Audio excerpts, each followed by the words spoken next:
on va continuer avec le prochain chapitre, le chapitre 17, une forêt sous-marine. Enfin on y est à ces îles Crespo. Nous étions enfin arrivés à la lisière de cette forêt, sans doute l'une des plus belles de l'immense domaine du capitaine Nemo. Il la considérait comme étant sienne et s'attribuait sur elle les mêmes droits qu'avaient les premiers hommes au premier jour du monde.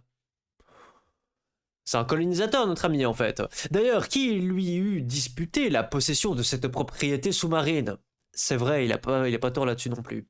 Quel autre pionnier plus hardi serait venu, la hache à la main, en défricher les sombres taillis? Cette forêt se composait de grandes plantes arborescentes et dès que nous eûmes pénétré sous ces vastes arceaux, mes regards furent tout d'abord frappés d'une singulière disposition de leurs ramures, disposition que je n'avais pas encore observée jusqu'alors. Aucune des herbes qui tapissaient le sol, aucune des branches qui hérissaient les arbrisseaux ne rampait, ni se courbait, ni ne s'étendait dans un plan horizontal. Toutes montaient vers la surface de l'océan. Pas de filaments, pas de rubans, si minces qu'ils fussent, qui ne se tinssent droits comme des tiges de fer. Les fucus et les lianes se développaient suivant une ligne rigide et perpendiculaire, commandée par la densité de l'élément qui les avait produits. Immobiles, d'ailleurs, lorsque je les écartais de la main, ces plantes reprenaient aussitôt leur position première. C'était ici le règne de la verticalité. Bientôt je m'habituais à cette disposition bizarre, ainsi qu'à l'obscurité relative qui nous enveloppait. Le sol de la forêt était semé de blocs aigus difficiles à éviter. La flore sous-marine m'y parut être assez complète, plus riche même qu'elle ne l'eût été sous les zones arctiques ou tropicales où ces produits sont moins nombreux.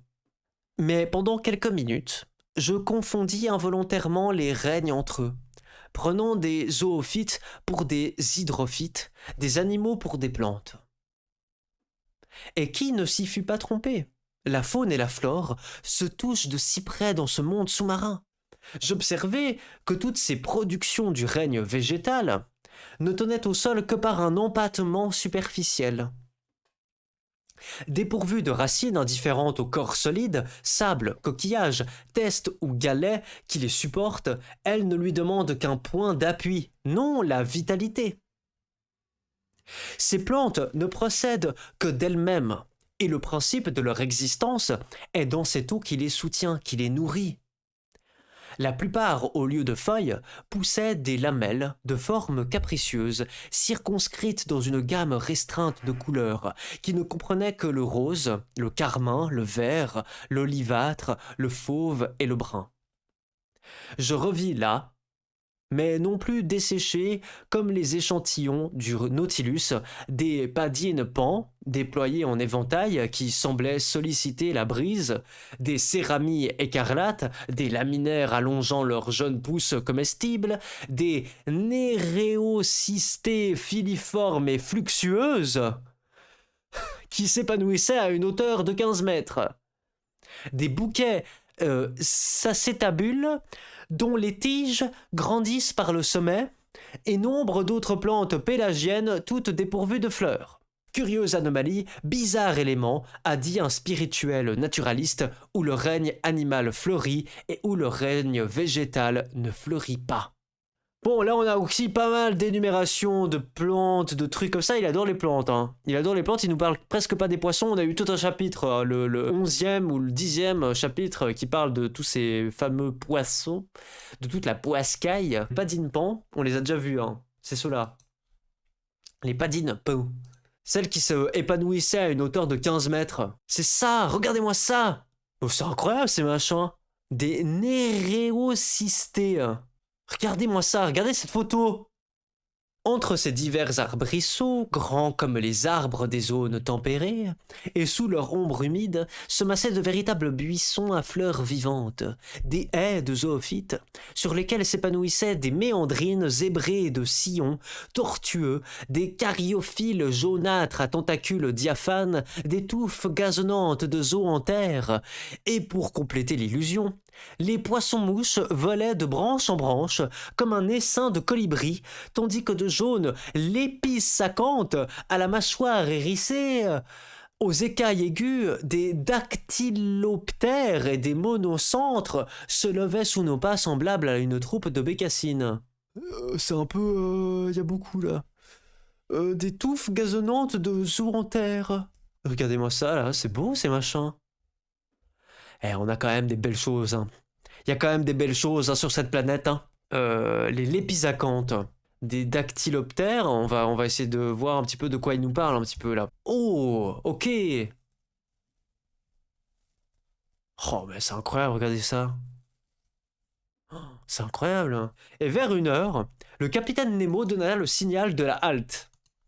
J'en fus assez satisfait pour mon compte, et nous nous étendîmes sous un berceau d'alariers, dont les langues lanières amincies se dressaient comme des flèches. Cet instant de repos me parut délicieux. Il ne nous manquait que le charme de la conversation. Mais impossible de parler, impossible de répondre, bah oui, ils ont pas de radio. J'approchai seulement ma grosse tête de cuivre de la tête de Conseil, je vis les yeux de ce brave garçon briller de contentement, et en signe de satisfaction, il s'agita dans sa carapace de l'air le plus comique du monde. Après 4 heures de cette promenade, je fus très étonné de ne pas ressentir un violent besoin de manger. À quoi tenait cette disposition de l'estomac, je ne saurais le dire. Mais en revanche, j'éprouvais une insurmontable envie de dormir, ainsi qu'il arrive à tous les plongeurs. Aussi mes yeux se fermèrent-ils bientôt derrière leur épaisse vitre, et je tombai dans une invincible somnolence que le mouvement de la marche avait seul pu combattre jusqu'alors. Le capitaine Nemo et son robuste compagnon, étendus dans ce limpide cristal, nous donnaient l'exemple du sommeil. Combien de temps restai-je ainsi plongé dans cet assoupissement, je ne pus l'évaluer. Mais lorsque je me réveillai, il me sembla que le soleil s'abaissait vers l'horizon. Le capitaine Nemo s'était déjà relevé et je commençais à me détirer les membres, à m'étirer plutôt. Détirer, ok. Détirer les membres, quand une apparition inattendue me remit brusquement sur les pieds. À quelques pas, une monstrueuse araignée de mer haute d'1 mètre me regardait de ses yeux louches prête à s'élancer sur moi. C'est le Seigneur des Anneaux ? Au secours ! Sam Gamgee ! À l'aide ! C'est une sorte de crabe. Oui, bon, c'est une sorte de crabe, mais c'est quand même pas mal la taille de ce petit... Hein ? Quoique mon habit de scaphandre fût assez épais pour me défendre contre les morsures de cet animal, je ne pus retenir un mouvement d'horreur, ou je comprends. Conseil et le matelot du Nautilus s'éveillèrent en ce moment. Le capitaine Nemo montra à son compagnon le hideux crustacé qu'un coup de crosse abattit aussitôt. Ah ouais, carrément, genre, steak. Et je vis les horribles pattes du monstre se tordre dans des convulsions terribles. Mais c'est horrible. Genre vraiment, le gars, il a pris le truc. C'est horrible. Et en plus, ils ont des trucs avec des balles électriques. Genre, c'est parfait pour tuer un animal sans souffrance. Cette rencontre me fit penser que d'autres animaux plus redoutables devaient tenter ces fonds obscurs et que mon scaphandre ne me protégerait pas contre leurs attaques. Bah oui, un requin très méchant, les requins n'attaquent pas les hommes, mais la grande majorité des requins, et vraiment il faut les provoquer. Hein. Mais quand même, on peut imaginer que dans le bouquin, il doit y avoir des animaux qui sont pas très sympathiques. Je n'y avais pas songé jusqu'alors et je résolus de me tenir sur mes gardes. Je supposais d'ailleurs que cette halte marquait le terme de notre promenade, mais je me trompais. Et au lieu de retourner au Nautilus, le capitaine Nemo continua son audacieuse excursion. Le sol se déprimait toujours, et sa pente, s'accusant davantage, nous conduisit à de plus grandes profondeurs. Il devait être à peu près 3 heures, quand nous atteignîmes une étroite vallée, creusée entre de hautes parois à pic, et située par 150 mètres de fond.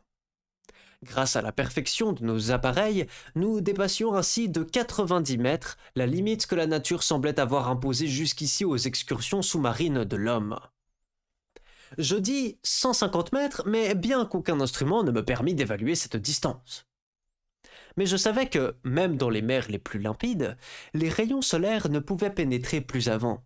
Or, précisément, l'obscurité devint profonde. Aucun objet n'était visible à 10 pas. Je marchais donc en tâtonnant quand je vis briller subitement une lumière blanche assez vive. Le capitaine Nemo venait de mettre son appareil électrique en activité. Son compagnon l'imita. Conseil et moi, nous suivîmes leur exemple. J'établis en tournant une vis la communication entre la bobine et le serpentin de verre, et la mer, éclairée par nos 4 lanternes, s'illumina dans un rayon de 25 mètres. Le capitaine Nemo continua de s'enfoncer dans les obscures profondeurs de la forêt, dont les arbrisseaux se raréfiaient de plus en plus. J'observai que la vie végétale disparaissait plus vite que la vie animale. Les plantes pélagiennes abandonnaient déjà le sol devenu aride, qu'un nombre prodigieux d'animaux, zoophytes, articulés, mollusques et poissons y pullulaient encore. Alors, les plantes pélagiennes, on va quand même regarder parce qu'on l'a eu plusieurs fois dans le bouquin, qui vit au large, relatif à la haute mer en fait. Tout en marchant, je pensais que la lumière de nos appareils Ruhmkorff devait nécessairement attirer quelques habitants de ces sombres couches. Bon, ça va plutôt les faire fuir, non ? Mais s'ils nous approchèrent, ils se tinrent du moins à une distance regrettable pour des chasseurs. Plusieurs fois, je vis le capitaine Nemo s'arrêter et mettre son fusil en joue. Puis, après quelques instants d'observation, il se relevait et reprenait sa marche. Enfin, vers 4 heures environ, cette merveilleuse excursion s'acheva. Un mur de rochers superbe et d'une masse imposante se dressa devant nous, entassement de blocs gigantesques, énormes falaises de granit, creusées de grottes obscures, mais qui ne présentaient aucune rampe praticable. C'étaient les accords de l'île Crespo. C'était la terre. Le capitaine Nemo s'arrêta soudain. Un geste de lui nous fit faire halte, et si désireux que je fusse de franchir cette muraille, je dus m'arrêter. Ici finissaient les domaines du capitaine Nemo. Il ne voulait pas les dépasser. Au-delà, c'était cette portion du globe qu'il ne devait plus fouler du pied. Du coup, le retour commença. Le capitaine Nemo avait repris la tête de sa petite troupe, se dirigeant toujours sans hésiter. Je crus voir que nous ne suivions pas le même chemin pour revenir au Nautilus. Cette nouvelle route, très raide et par conséquent très pénible, nous rapprocha rapidement de la surface de la mer. Cependant, ce retour dans les couches supérieures ne fut pas tellement subi que la décompression se fit trop rapidement, ce qui aurait pu amener dans notre organisme des désordres graves et déterminer ces lésions internes si fatales aux plongeurs. Très promptement, la lumière reparut et grandit, et le soleil étant déjà bas sur l'horizon, la réfraction borda de nouveau les divers objets d'un anneau spectral. À 10 mètres de profondeur, nous marchions au milieu d'un essaim de petits poissons de toute espèce, plus nombreux que les oiseaux dans l'air, plus agiles aussi, mais aucun gibier aquatique, digne d'un coup de fusil, ne s'était encore offert à nos regards. En ce moment, je vis l'arme du capitaine, vivement épaulé, suivre entre les buissons un objet mobile. Le coup partit. J'entendis un faible sifflement, et un animal retomba, foudroyé à quelques pas. C'était une magnifique loutre de mer, une anhydre, le seul quadrupède qui soit exclusivement marin. Non, attendez, ils ont quand même pas tué ça. Ils ont quand même pas tué ça. Donc ça, on peut dire une anhydre aussi, si vous voulez la péter à un moment. Vous dites c'est une grande loutre de mer. Une magnifique loutre de mer, une anhydre, le seul quadrupède qui soit exclusivement marin. Cette loutre longue d'1,50 m devait avoir un très grand prix. Ouais, mais vous êtes des salopards. Sa peau d'un brun marron en dessus et argentée en dessous faisait une de ces admirables fourrures si recherchées sur les marchés russes et chinois. Ouais, mais non, mais vraiment, c'est arrêter avec le capitalisme, là, au bout d'un moment. La finesse et le lustre de son poil lui assuraient une valeur minimum de 2000 francs. Ouais, ça parle directement de thunes, quoi. Non, ouais, j'y crois pas. J'admirais fort ce curieux mammifère à la tête arrondie et ornée d'oreilles courtes, aux yeux ronds, aux moustaches blanches, et semblable à celle du chat, aux pieds palmés et unguiculés à la queue touffue. Onguiculé, qui a des ongles ou des griffes. Ce précieux carnassier, chassé et traqué par les pêcheurs, devient extrêmement rare. Bah oui, parce que si vous le chassez à chaque fois aussi, et s'il est principalement réfugié dans les portions boréales du Pacifique, où vraisemblablement son espèce ne tardera pas à s'éteindre. Le compagnon du capitaine Nemo vint prendre la bête, la chargea sur son épaule, et l'on se remit en route. Pendant 1 heure, une plaine de sable se déroula devant nos pas. Elle remontait souvent à moins de 2 mètres de la surface des eaux.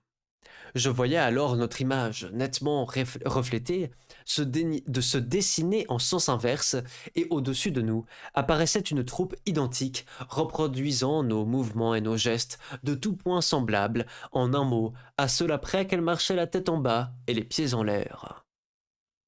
Autre effet à noter, c'était le passage de nuages épais qui se formaient et s'évanouissaient rapidement, mais en réfléchissant, je compris que ces prétendus nuages n'étaient dus qu'à l'épaisseur variable des longues lames de fond, et j'apercevais même les moutons écumeux que leurs crêtes brisées multipliaient sur les eaux.